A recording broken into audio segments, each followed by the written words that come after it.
Kasalukuyang nasa bakasyon ng kapamilya primetime king na si Coco Martin kasama ang kanyang longtime partner na si Julia Montes bago nila simulan ang taping para sa kanilang inaabangang teleserye na si Gabo. Ayon sa source na nakalap na impormasyon, nasa Spain umano ngayon ang dalawa upang magpahinga bagamat hindi ito diretsang kinumpirma ng kanilang malapit na kaibigan. Sa isang panayam sa programang DZRH noong Miyerkules, sinabi ni Iman, ibinahagi niya na mahalagang makapagpahinga muna si Coco at ang buong production team.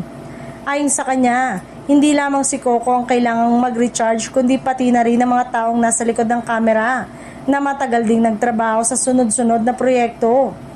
Matatanda ang matagal ng usap-usapan na may pribadong bahay si Coco sa Spain kung saan mas na-enjoy niya ang tahimik na buhay kasama si Julia, malayo sa mata ng publiko. Bagamat hindi ito direktang kinumpirma, lalong umiingay ang espekulasyon dahil sa biglaang pagkawala ng dalawa sa limelight nitong mga nakaraang araw. Sa gitna ng kanilang pahinga, nilinaw naman ni Iman na tuloy ang proyekto nilang si Gabo at walang katotohanan ng kumakalat na balita na kanselado ito. Aniya, kilala si Coco sa pagiging hands-on at maingat pagdating sa kaligtasan at kapakanan ng kanyang buong team.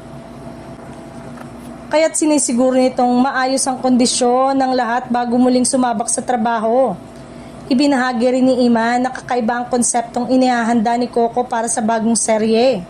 Bukod sa malaking cast, may bagong formula at mas pinag-usay na atake ang palabas na tiyak na aabangan ng mga tagahanga ng kanyang mga naunang hit project tulad ng FPJ Batang Quiapo at Ang Provinciano. Sa ngayon, puspusa na ang paghahanda ng buong production para sa pagbabalik taping ng si Gabo na inaasahang magsisimula sa ikalawang linggo ng Abril. Tiyak na mas lalo pang na-excite ang fans sa pagbabalik aksyon ni Coco lalo na't may panibagong pasabog na naman itong ihahain sa primetime.